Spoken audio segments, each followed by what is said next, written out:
Hello dear student, कैसे हैं आप सभी। आज के इस वीडियो में हम पढ़ने वाले हैं क्लास 12 बिजनेस स्टडी यानी बीएसटी का लेसन 1 यानी nature and significance of management का। आज हम लोग जो है इस वीडियो में मैं आपको डिटेल्ड में इस पूरे चैप्टर का जो है वो समरी निकाल करके इस पूरे चैप्टर का मोस्ट इंपॉर्टेंट जो है वो थ्योरी मैं आप लोगों को इंग्लिश में एक्सप्लेन करूंगा। बेसिकली ये जो है वो हैंड रिटन थ्योरी है, यानी क्वेश्चन होगा उसका आंसर ये ऑलरेडी रिटन होगा और क्वेश्चन का आंसर जो है मैं आप लोगों को एक्सप्लेन कर दूंगा और ये हैंड रिटन होगा। ठीक है, इसके बाद जो है मैं आप लोगों को अच्छे से जो है उसका जो है वो इंग्लिश एक्सप्लेन कर दूंगा, ताकि आप लोग जो है वो इस चैप्टर से रिलेटेड जितने भी इंपॉर्टेंट क्वेश्चन है वो आप लोग कॉपी में लिख लो एक जगह। देखो क्या है, जितने भी गेस पेपर हैं या जो भी आप लोगों का बुक है उस सब में कुछ इस तरीके से आंसर लिखा हुआ है कि आप लोगों को वो पढ़ने में और याद रखने में बहुत ही ज्यादा दिक्कत होगा और एक्चुअल में समझ में ही नहीं आएगा कि अरे बाप रे कितना क्वेश्चन हम लोगों को पढ़ना है, इसमें तो बहुत सारा क्वेश्चन है। तो इसलिए जो है मैं आप लोगों के सुविधा के लिए जो है इस चैप्टर का यानी nature and significance of management जो लेसन 1 है उसका मोस्ट इंपॉर्टेंट क्वेश्चन निकाल करके लाया हूं। थ्योरेटिकल क्वेश्चन है और इससे पहले ही जो है ये इंग्लिश में है, इससे पहले ही जो है वो हिंदी का वीडियो ऑलरेडी अपलोड कर चुके हैं आप लोगों के लिए और साथ ही साथ इस चैप्टर का एमसीक्यू हिंदी और इंग्लिश में वो भी अपलोड कर चुके हैं। तो अगर उसको देखना चाहते हैं तो उसका प्लेलिस्ट नीचे, उसका लिंक नीचे प्लेलिस्ट में या तो फिर डिस्क्रिप्शन में मिल जाएगा। बीएसटी के अलावा बाकी जो भी सब्जेक्ट है उन सबका प्लेलिस्ट भी जो है वो आप लोगों को नीचे मिल जाएगा। ठीक है, तो एक एक करके हर चीज को देखो और हाँ, इसका पीडीएफ आपको कहां मिलेगा वो हम आगे बता देंगे। वीडियो को अच्छे से देखो या स्क्रीनशॉट लेते हुए जाना, इसके बाद हर चीज को कॉपी में नोट डाउन करते हुए जाना और जितना क्वेश्चन बताएं बस उतना ही क्वेश्चन इस चैप्टर से करना, आपको एक्स्ट्रा कुछ भी देखने का जरूरत नहीं पड़ेगा। ठीक है, चलो आओ एक एक करके हम लोग इसका क्वेश्चन आंसर करते हैं। और फिर से बोल रहे हैं हैंड रिटन होगा, इसलिए हैंड राइटिंग में थोड़ा सा मैनेज कर लेना। ठीक है, क्योंकि ये लिखा हुआ हाथ से लिखा हुआ क्वेश्चन है। ठीक है, चलो भाई, तो जैसा आप देख सकते हैं यहां लिखा गया है, ये हम लोगों का क्या है भाई, चैप्टर 1 है। ठीक है, चैप्टर का नाम है nature and significance of management. ठीक, अब इसमें से सबसे पहला जो इंपॉर्टेंट क्वेश्चन निकल के आता है वो मोस्ट इंपॉर्टेंट क्वेश्चन है, what is management, give is it's definition. ठीक है, what is management, give its definition. अब ध्यान से समझना कि मैनेजमेंट होता क्या है और मैनेजमेंट का क्या डेफिनेशन है। तो देखो मैनेजमेंट के बारे में क्या बोल रहा है, management is a process of, management is a process of planning. एक मिनट रुको, थोड़ा सा रुक जाओ। हाँ,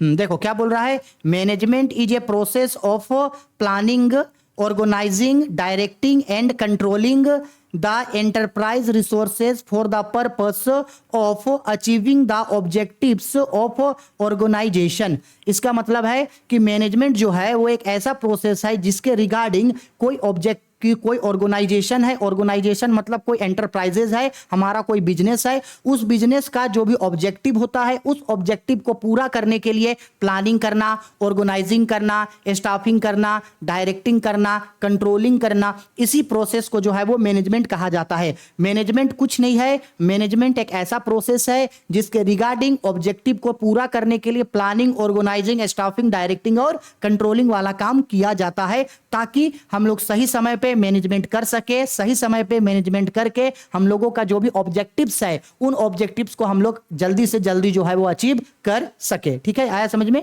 अब देखो आगे क्वेश्चन पे क्या बोल रहा है, management is a process of group effort. Management कैसा प्रोसेस है, वो एक ग्रुप एफर्ट वाला प्रोसेस है। क्यों? क्योंकि भाई देखो मैनेजमेंट ग्रुप एफर्ट वाला प्रोसेस इसलिए है क्योंकि मैनेजमेंट पे जो है लोग एक ग्रुप के रूप में काम करते हैं। बेसिकली एक ऑर्गेनाइजेशन होता है, उस ऑर्गेनाइजेशन में जो भी ऑब्जेक्टिव है, अब अगर मान लो एक बिजनेस बहुत बड़ा है तो उस बिजनेस में एक अकेला आदमी तो काम नहीं कर सकता है, उस बिजनेस में काम करने के लिए बहुत लोग चाहिए, इसलिए यह बोला जाता है कि management is a process of group effort. आगे बोला it is A continuous process. Management कैसा प्रोसेस है, ये कंटिन्यूअस प्रोसेस है। क्यों? क्योंकि जैसे ही एक मैनेजमेंट का जैसे ही एक ऑब्जेक्टिव पूरा हो जाता है वैसे ही दूसरा ऑब्जेक्टिव के लिए जो है वो मैनेजमेंट जो है वो स्टार्ट हो जाता है और मैनेजमेंट तब तक चलता रहता है जब तक ऑब्जेक्टिव खत्म ना हो जाए। एक ऑब्जेक्टिव पूरा हुआ, दूसरे ऑब्जेक्टिव के लिए मैनेजमेंट स्टार्ट हो गया, सेकंड ऑब्जेक्टिव स्टार्ट हुआ, सेकंड के लिए मैनेजमेंट स्टार्ट हो गया और ये हमेशा चलता रहता है। आगे बोला management is both art and science. Management दोनों होता है, आर्ट एंड साइंस, क्योंकि मैनेजमेंट पे कुछ काम हम लोग आर्ट के बेस पे तो कुछ काम हम लोग साइंस के बेसिस पे करते हैं। आगे बोला it is a very important process for economic organ. जो भी इकोनॉमिक होता है उस इकोनॉमिक एक्टिविटीज के लिए मैनेजमेंट जो है वो बहुत इंपॉर्टेंट जो है वो हम लोगों का प्रोसेस है। ठीक है, बताओ भाई क्या दिक्कत है याद रखने में? कोई दिक्कत नहीं, एकदम सिंपल शब्दों में, छोटे शब्दों में लिखे हैं। ठीक है, अब आपको शॉर्ट में भी क्वेश्चन पूछेगा तो इसको और छोटा करके लिखना, लॉन्ग में पूछेगा तो ये लिख के थोड़ा सा कोई चीज अपने से ऐड कर देना। हो गया। अब मैनेजमेंट का क्या पूछा था? डेफिनेशन भी ना, तो चलो ये देखो, ये है हम लोगों का मैनेजमेंट का डेफिनेशन। अब बेसिकली डेफिनेशन का मतलब क्या होता है कि अलग अलग जो हम लोगों के आपका ये रिसर्चर्स लोग थे, फिलोसफर्स थे, उन्होंने जो है वो मैनेजमेंट के बारे में अलग अलग चीजों के बारे में बताया। F.W. टेलर ने क्या कहा, हेनरी फ्योल ने क्या कहा, जॉर्ज आर टेरी, कुंटरजन ओडेनोल, इस तरीके का कुछ आपको जो है वो साइंटिस्ट का नाम याद रखना होगा। तो देखो सबसे पहले यहाँ पे क्या बोला गया है, ये देखो सबसे पहले यहाँ पे बोला जा रहा है अकॉर्डिंग टू एप्ले। देखो जॉर्ज आर टेरी नहीं, ऊपर एप्ले लिखा है, APPLY, एप्ले, याद रखना। अब देखो एप्ले ने जो है मैनेजमेंट के बारे में क्या बोला, उन्होंने कहा management is the development of people and not direction of thing. यानी इसका मतलब है कि मैनेजमेंट जो है एक ऐसा एक्टिविटी है जिसके द्वारा जो है वो पीपल का डेवलपमेंट किया जाता है, लोगों का डेवलपमेंट किया जाता है, ना कि किसी थिंग्स का, यानी ना कि किसी वस्तु का। आया समझ में? ठीक है, अब वैसे ही आगे देखो किसने क्या कहा है भाई, आगे देखो अकॉर्डिंग टू F.W. टेलर ने क्या कहा, बोल रहा है कि management is the art of knowing what exactly do and saying the best way. Most important चीज F.W. टेलर ने क्या कहा, उन्होंने कहा कि मैनेजमेंट एक ऐसा प्रोसेस है जिसमें यह देखना होता है कि सारा काम जो है वो एग्जैक्टली वैसा हो रहा है कि नहीं जैसा हम चाहते हैं, और साथ ही साथ जो है उस काम को पूरा करने के लिए जो सबसे अच्छा तरीका है उस तरीकों को एक्सेप्ट किया जाए। ठीक है, वैसे सिमिलरली ऊपर देखो यहाँ पे अकॉर्डिंग टू कुंटरजन ओडेनोल, याद रखना नाम, कुंटरजन ओडेनोल ने क्या कहा, तो उन्होंने कहा है management is a process of group effort. Very simple, Koontz and O'Donnell ने कहा कि management is a process of group effort. ठीक है, आ गया समझ में? चलो एक नंबर क्वेश्चन खत्म। बोलो जी क्या दिक्कत है समझने में? इतना ही क्वेश्चन को समझने के लिए माथा खराब हो जाता बुक में। ठीक है, तो इस तरीके का हैंड रिटन नोट्स लाएंगे और चैप्टर बाय चैप्टर हम आप लोगों को सब चीज पढ़ा देंगे। अब ये देखो हम लोगों का क्वेश्चन नंबर 2 हुआ।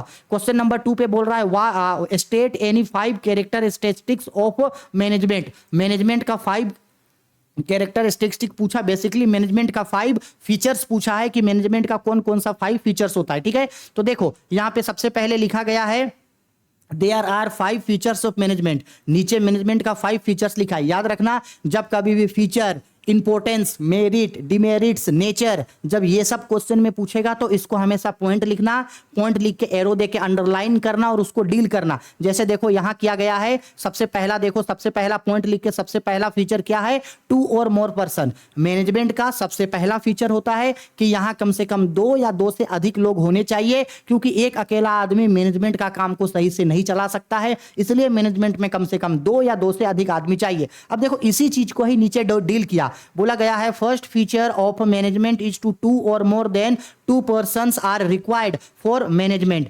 Because 1 individual person cannot do management with himself. Management के लिए कम से कम 2 या 2 से अधिक व्यक्तियों का होना जरूरी है, क्योंकि एक अकेला व्यक्ति खुद से जो है वो मैनेजमेंट का काम पूरा नहीं कर सकता है। ठीक है, चलो आगे बढ़ते हैं। ये तो था फर्स्ट फीचर्स या कैरेक्टरिस्टिक। अब आते हैं दूसरा फीचर्स में क्या बोला, कंटिन्यूअस प्रोसेस। मैनेजमेंट एक था ग्रुप एफर्ट है मैनेजमेंट, दूसरा बोल रहा है मैनेजमेंट एक कंटिन्यूअस प्रोसेस है। क्यों भाई, क्यों कंटिन्यूअस प्रोसेस है, अभी हम आगे समझाए थे।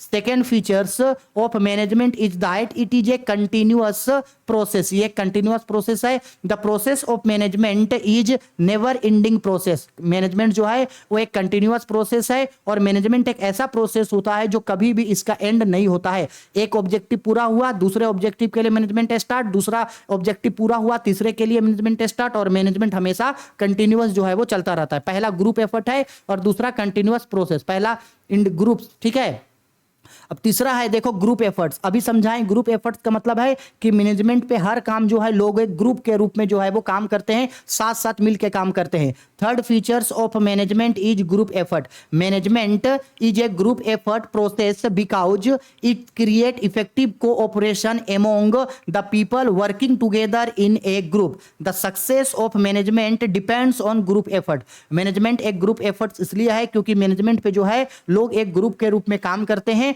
और मैनेजमेंट का सक्सेस जो है वो ग्रुप पे ही डिपेंड करता है। ठीक है, आया समझ में? ठीक है, चलो आगे बढ़ते हैं। अब आते हैं इसका फोर्थ फीचर में। फोर्थ फीचर्स में बोल रहा है management is intangible. Management is an intangible, इसका मतलब है कि मैनेजमेंट को जो है वो देखा या छुआ नहीं जा सकता है। मैनेजमेंट का ना तो फिजिकल स्ट्रक्चर होता है, मैनेजमेंट बस एक प्रोसेस है जिसको सिर्फ महसूस किया जा सकता है और जिसको सिर्फ यूज किया जा सकता है। बोला गया है fourth features of management is that it is intangible, it is an intangible process because we cannot see it physically but only feel it. ठीक है, आया समझ में। चलो अब आते हैं क्वेश्चन नंबर 4 पे। 0.45 पे बोल रहा है मैनेजमेंट इज यूनिवर्सल। इसका मतलब है मैनेजमेंट इज यूनिवर्सल, इसका मतलब है कि मैनेजमेंट का जो जरूरत है वो हर चीज में करेगा।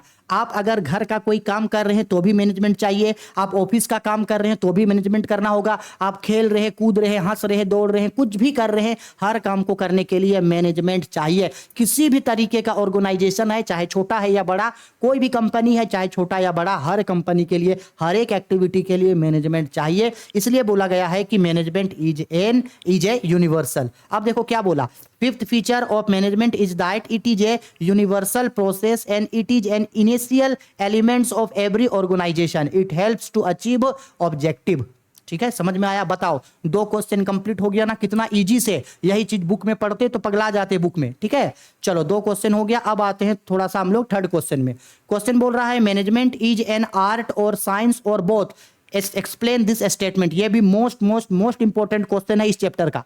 बोला मैनेजमेंट आर्ट है या मैनेजमेंट साइंस है या मैनेजमेंट दोनों है, इस चीज को बताओ। तो मैनेजमेंट जो है वो आर्ट एंड साइंस दोनों होता है, क्योंकि मैनेजमेंट का कुछ काम जो है वो आर्ट के बेसिस पे करते हैं, अपने नॉलेज अपने स्किल के बेस पे करते हैं, एक्सपीरियंस के बेस पे करते हैं, और कुछ काम जो है हम लोग साइंस के बेस पे करते हैं, यानी टेक्नोलॉजी के बेसिस पे है जो करते हैं। इसलिए मैनेजमेंट को आर्ट एंड साइंस दोनों बोला जाता है। तो इसके लिए हमको पहले मैनेजमेंट इज एन आर्ट, यानी मैनेजमेंट को पहले आर्ट के रूप में समझाना होगा। फिर सेकेंड पॉइंट पे मैनेजमेंट इज साइंस, मैनेजमेंट को साइंस के रूप में समझाना होगा। फिर मैनेजमेंट को दोनों रूपों में समझाएंगे, यानी 3 पॉइंट में डील करेंगे। Management is an art, management is science and management is both of an art and science. ठीक है, तो सबसे पहले देखो वही बोला गया है यहां पे 1 नंबर डाल के, मैनेजमेंट इज एन आर्ट। अब देखो कि मैनेजमेंट को आर्ट क्यों बोला गया, तो उसके पीछे भी रीजन है कि क्यों बोला गया। तो बोल रहा है yes, management is an art because it work done, because it are done by skills, experience and knowledge, क्योंकि इसमें मैनेजमेंट पे बहुत सारा काम जो है नॉलेज, एक्सपीरियंस और स्किल के बेस पे किया जाता है। बोला गया है same as it is many persons done their work according to art, और बहुत सारे लोग जो है वो अपने आर्ट के बेस पे ही मैनेजमेंट का काम करता है। A person can do every management या every managerial functions on the basis of art, कोई भी आदमी जो है वो कोई भी मैनेजरियल काम जो है वो आर्ट के बेस पे कर सकता है। जैसे मान लो हम लोग अपने रेगुलर लाइफ में हर काम के लिए मैनेजमेंट करते हैं।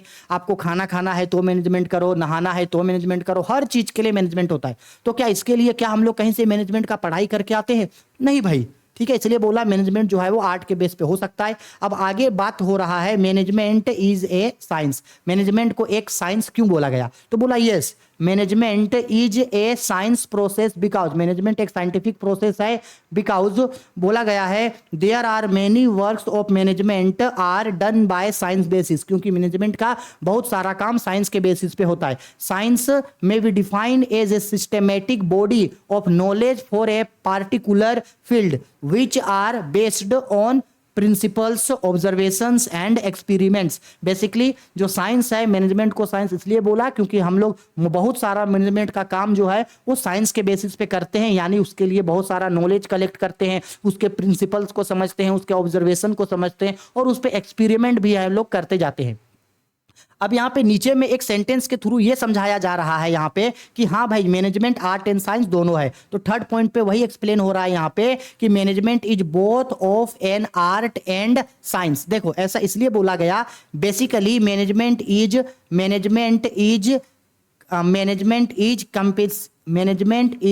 कंपेंसियंस both art and science because management can be done on basis of art and as well as science. There are 25% art and 75% scientific knowledge are needed in management. देखो एक management पे 25% जो है वो आर्ट्स और 75% जो है वो साइंस होता है। ठीक है, आगे देखो क्या बोल रहा है क्वेश्चन पे, any person comma organisation as and enterprises can do management on both of art and science basis. कोई भी मैनेजमेंट जो है या कोई भी ऑर्गेनाइजेशन कोई भी पर्सन जो है इन दोनों ही बेसिस पे जो है वो मैनेजमेंट को कर सकता है। ठीक है, चलो आगे बढ़ते हैं। Next question, question number 4। Question number 4 पे बोल रहा है यहाँ पे, coordination is needed at all levels of management explain. या इसी को और करके एक और क्वेश्चन पूछा, coordination is the essence of management. Most important चीज कोऑर्डिनेशन को जो है वो एसेंस ऑफ मैनेजमेंट यानी प्रबंध को समन्वय को प्रबंध का सार कहा जाता है। एसेंस क्यों कहा जाता है कोऑर्डिनेशन? अच्छा पहले बात करते हैं कोऑर्डिनेशन क्या होता है। सिंपल सा बात है कि एक ऑर्गेनाइजेशन में बहुत सारा डिपार्टमेंट होता है, एक ऑर्गेनाइजेशन में बहुत सारे लेवल्स होते हैं, बेसिकली 3 लेवल होते हैं, top level, middle level, lower level, आगे बात करेंगे। और एक मैनेजमेंट पे बहुत सारे वर्कर्स लोग काम करते हैं। अगर इतने सारे वर्कर्स, इतने सारे डिपार्टमेंट, इतने सारे लेवल्स है तो जाहिर सी बात है उन सभी को एक साथ जोड़ना पड़ेगा। तो इन सभी को एक साथ जोड़ने का काम करता है कोऑर्डिनेशन। कोऑर्डिनेशन मतलब होता है टीम वर्क। कोऑर्डिनेशन मतलब है कि सभी लोगों को जो है वो एक साथ जोड़ना ताकि मैनेजमेंट का काम यानी ऑर्गेनाइजेशन का काम जो है वो सही तरीके से कर सके। कोऑर्डिनेशन मतलब होता है तालमेल, हिंदी में इसको बोला जाता है समन्वय। सब लोग मिलजुल करके जो है वो काम करते हैं। तो देखो क्यों भाई कोऑर्डिनेशन को एसेंस ऑफ मैनेजमेंट बोला गया, तो बोल रहा है yes coordination is the essence of management and it is needed at all level of management. हाँ, कोऑर्डिनेशन को जो है वो एसेंस ऑफ मैनेजमेंट बोला जाता है और हाँ कोऑर्डिनेशन का जरूरत मैनेजमेंट के हर लेवल्स पे पड़ता है। बोल रहा है कि coordination is a most important functions of management because various departments of an organisations are working independently and there is needed to relate and integrate their activities. ठीक है, यानी आज के समय में जो है बोला गया है बहुत सारे लोग, एक ऑर्गेनाइजेशन के अंदर बहुत सारे डिपार्टमेंट, बहुत सारे लोग होते हैं जो काम करते हैं और उन सभी को एक साथ जोड़ने का काम जो है वो कोऑर्डिनेशन ही करता है। आगे क्वेश्चन पे बोल रहा है coordination is A basis of management. Coordination जो है वो मैनेजमेंट करने का क्या है भाई, कोऑर्डिनेशन मैनेजमेंट करने का बेस है। स्क्रीनशॉट लेते जाना। आगे बोल रहा है it help to mutual understanding among all the employed relates with a organisation without proper coordination we cannot achieve organisational objective. और आगे बोला गया coordination plays very important role at every level of management. बोला गया है coordination के बिना हम लोग जो है वो मैनेजमेंट का काम सही से पूरा नहीं कर पाएंगे, क्योंकि कोऑर्डिनेशन नहीं होगा तो लोग जो है वो टीम वर्क में काम नहीं करेगा। कोऑर्डिनेशन नहीं होगा तो मैनेजमेंट को एक साथ जोड़ के नहीं रख पाएगा वो। इसलिए जो है वो मैनेजमेंट में जो है कोऑर्डिनेशन का होना बहुत ही ज्यादा इंपॉर्टेंट है। आया समझ में? ठीक है, चलो हो गया क्वेश्चन कंप्लीट। देखो हो गया हम लोगों का 4 क्वेश्चन कंप्लीट। लो जी, लगभग 15 मिनट या 16 मिनट के अंदर हम लोग का 4 क्वेश्चन कंप्लीट। एकदम हम जो समझाएं उसको समझो और इसको नोट डाउन करके 1-2 बार बस पढ़ लेना, उतना में ही आपका जो है वो पूरा तरीके से याद हो जाएगा। रट्टा मारने जैसा कुछ नहीं है। ठीक है, चलो आगे बढ़ते हैं क्वेश्चन नंबर 5 पे।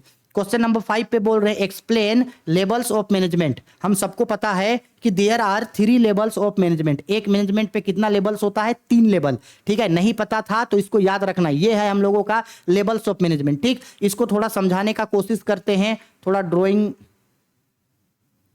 देखो, हाँ थोड़ा सा इसको समझाने का कोशिश करते हैं।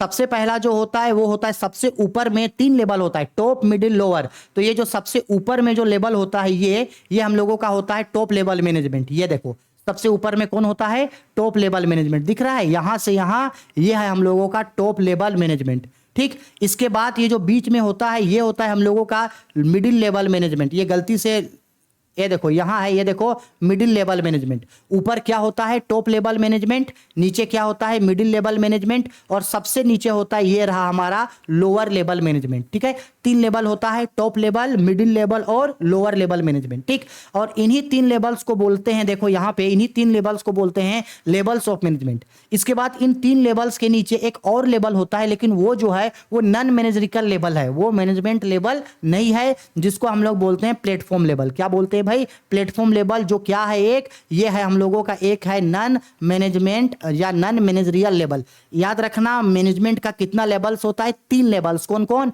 टॉप लेवल, मिडिल लेवल और लोअर लेवल। अब बात करते हैं कि इन 3 लेवल्स ऑफ मैनेजमेंट जो है इसमें कौन से लेवल्स में कौन कौन काम करता है। ठीक है, तो देखो इसको याद रखना, बहुत इंपॉर्टेंट चीज है ये। देखो यहां पे साफ साफ इस पॉइंट पे आपको एक्सप्लेन कर दिया गया है कि टॉप लेवल मैनेजमेंट में जो है वो कौन कौन आता है। किसमें भाई? टॉप लेवल मैनेजमेंट पे। ठीक है, देखो टॉप लेवल मैनेजमेंट पे यहां देखो एक्सप्लेन कर दिया है। तो टॉप लेवल मैनेजमेंट में कौन कौन आता है? टॉप लेवल मैनेजमेंट में आता है मैनेजिंग डायरेक्टर जिसको एमडी बोलते हैं, चीफ एग्जीक्यूटिव ऑफिसर जिसको सीईओ बोलते हैं, डायरेक्टिंग मैनेजर जिसको हम लोग डीएम बोलते हैं, और जनरल मैनेजर जिसको हम लोग जीएम बोलते हैं, और बोर्ड ऑफ डायरेक्टर। ये सब जो है वो टॉप लेवल मैनेजमेंट पे आता है। ठीक, इसके बाद middle level management. Middle level management पे कौन कौन आता है? मिडिल लेवल मैनेजमेंट पे आता है डिपार्टमेंटल मैनेजर और डिप्टी डिपार्टमेंटल मैनेजर।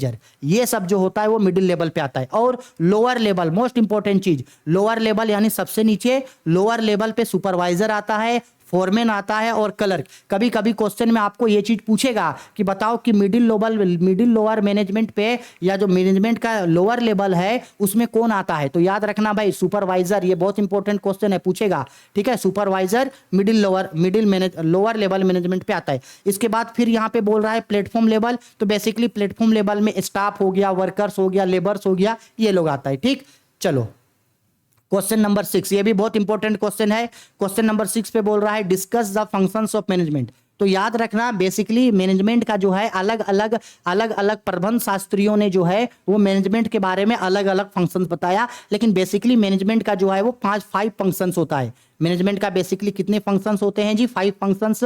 देखो यहां पे मेंशन किया गया है फंक्शंस ऑफ मैनेजमेंट। तो देखो मैनेजमेंट का कौन कौन 5 फंक्शंस होता है। सबसे पहला होता है प्लानिंग। मैनेजमेंट का पहला फंक्शन प्लानिंग।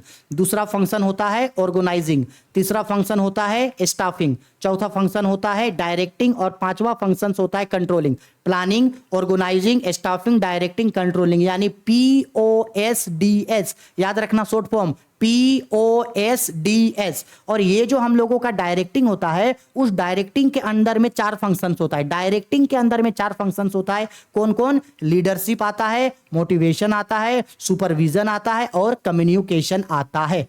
यानी बेसिकली 5 फंक्शंस होता है। अब प्लानिंग, ऑर्गेनाइजिंग, स्टाफिंग, डायरेक्टिंग और कंट्रोलिंग, इसके लिए जो है वो आने वाले सब्जेक्ट, आने वाले क्लासेस में हम लोग पढ़ेंगे। क्योंकि मैंने प्लानिंग का एक सेपरेट चैप्टर दे दिया, ऑर्गेनाइजिंग का एक सेपरेट चैप्टर दे दिया, स्टाफिंग का सेपरेट चैप्टर है, डायरेक्टिंग का सेपरेट चैप्टर है और कंट्रोलिंग का सेपरेट चैप्टर, अलग अलग चैप्टर है। तो आगे पढ़ेंगे, ठीक है। हाँ, लेकिन अभी अगर आप ये जानना चाहें कि प्लानिंग क्या होता है तो उसके लिए ये देखो भाई, यहाँ पे प्लानिंग का मीनिंग लिखा हुआ है, आप स्क्रीनशॉट लेकर के इसको लिख लेना, ठीक है। प्लानिंग हो गया। वैसे सिमिलर यहाँ पे लिखा गया है ऑर्गेनाइजिंग क्या होता है, स्क्रीनशॉट लेके लिख सकते हैं। सिमिलर यहाँ पे स्टाफिंग क्या होता है वो लिखा गया है। फिर उसके बाद सिमिलर यहाँ पे देखो डायरेक्टिंग के बारे में मेंशन है, डायरेक्टिंग क्या होता है। इसके बाद यहाँ देखो मेंशन है आपका कंट्रोलिंग क्या होता है, आप यहाँ से लिख सकते हो। आगे समझ में कोई दिक्कत नहीं है। चलो आगे बढ़ते हैं और लगभग अब बस हो गया, ये लास्ट चैप्टर है। इसके बाद ये चैप्टर जो है वो एंड होगा। क्वेश्चन नंबर 7 पे बोल रहा है what are the main objective of management discuss. एक मैनेजमेंट का मेन ऑब्जेक्टिव क्या है। तो बेसिकली समझ लो, एक जो मैनेजमेंट होता है उसका 3 ऑब्जेक्टिव होता है। मैनेजमेंट का कितना ऑब्जेक्टिव होता है भाई? 3। ऊपर हेडिंग लिखा there are 3 main objectives of management. 3 important objectives होता है। कौन कौन? सबसे पहला ऑब्जेक्टिव होता है ऑर्गेनाइजेशनल ऑब्जेक्टिव। बेसिकली समझ लो, ऑर्गेनाइजेशनल ऑब्जेक्टिव मतलब होता है जब कभी भी मैनेजमेंट जो है वो ऑर्गेनाइजेशन के पर्पस के लिए किया जाता है, बिजनेस के पर्पस के लिए किया जाता है, इंटरप्राइजेज में किया जाता है, तो यही को कहते हैं ऑर्गेनाइजेशनल ऑब्जेक्टिव। दूसरा होता है सोशल ऑब्जेक्टिव। इसका मतलब जब मैनेजमेंट का काम जो है वो सोसाइटी के लिए किया जाता है तब इसको बोला जाता है सोशल ऑब्जेक्टिव। इसके बाद इंडिविजुअल या पर्सनल ऑब्जेक्टिव। इसका मतलब जब हम मैनेजमेंट अपने फायदे के लिए किए, अपने प्रॉफिट के लिए किए, तब ये होता है इंडिविजुअल या पर्सनल ऑब्जेक्टिव, ठीक है। अब इन्हीं सब ऑब्जेक्टिव को देखो थोड़ा थोड़ा यहाँ पे डील किया गया है। सबसे पहले देखो यहाँ पे डील किया गया है ऑर्गेनाइजेशनल ऑब्जेक्टिव के बारे में। किसके बारे में? ऑर्गेनाइजेशनल ऑब्जेक्टिव की क्या होता है। तो बेसिकली ऑर्गेनाइजेशनल ऑब्जेक्टिव मतलब होता है, ठीक है, इसको बस लिख लेना, इसको डील करने नहीं बोलेगा, इसको बस आप लोग क्या करना, लिख लेना। ये सोशल ऑब्जेक्टिव्स है, ठीक है। पढ़ना ना, एक बार में ही पढ़ के समझ में आ जाएगा क्योंकि बहुत इजी लैंग्वेज में आप लोगों को बताए हैं, ठीक है। और ये है हम लोगों का इंडिविजुअल ऑब्जेक्टिव, ठीक है। इसके बाद नेक्स्ट क्वेश्चन, और ये लास्ट क्वेश्चन है। लास्ट क्वेश्चन पे हम लोगों को क्या बोल रहा है भाई, बोल रहा है in what is importance of management. एक मैनेजमेंट का क्या क्या इंपॉर्टेंस होता है। तो देखो मैनेजमेंट का क्या क्या इंपॉर्टेंस होता है, क्यों मैनेजमेंट हम लोग क्यों करते हैं।